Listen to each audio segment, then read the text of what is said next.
Thank you so much, Mr. Chairman. With nearly 5 years of month after month continuous private sector job growth, and with 3 million new jobs created in 2014 alone, I believe we have made steady progress in overcoming the great recession set in motion by Wall Street fraud. While more and more attention in this Congress on both sides of the aisle focuses on what we can do for the middle class, we also need to be concerned with the many Americans who are just struggling to get up the first couple of rungs of that economic ladder to try to climb into the middle class.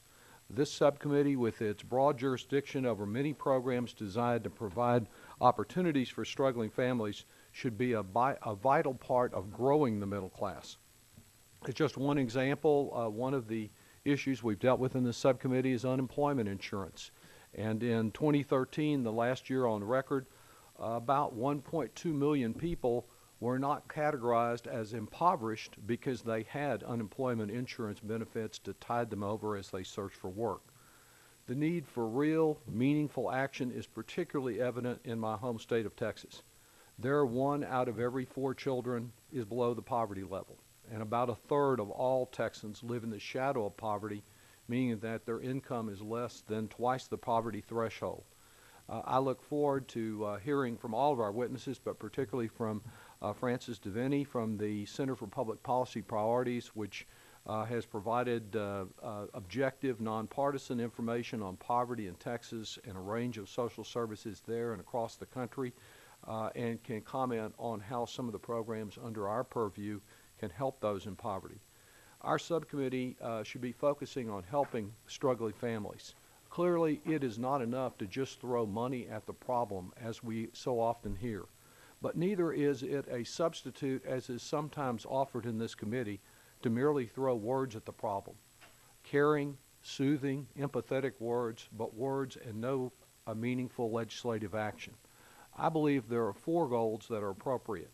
First, support incentives that strike at the early seeds of poverty. Prevention. Matters like the McV or home visiting program that you referenced in your early statement.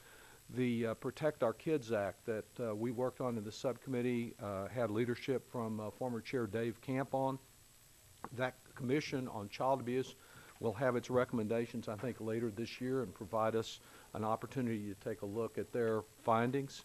I think a second area is to increase efforts to help people gain the skills that they need to secure jobs that can provide a path for a better life.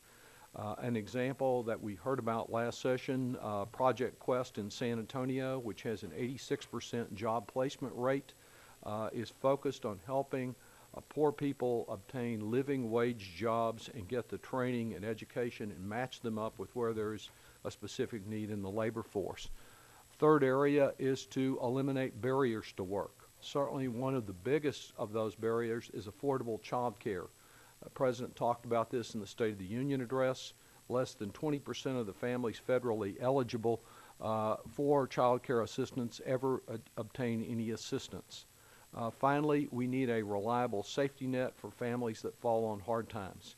In Texas, only 1 out of every 20 children living below the poverty line receive any direct TANF assistance.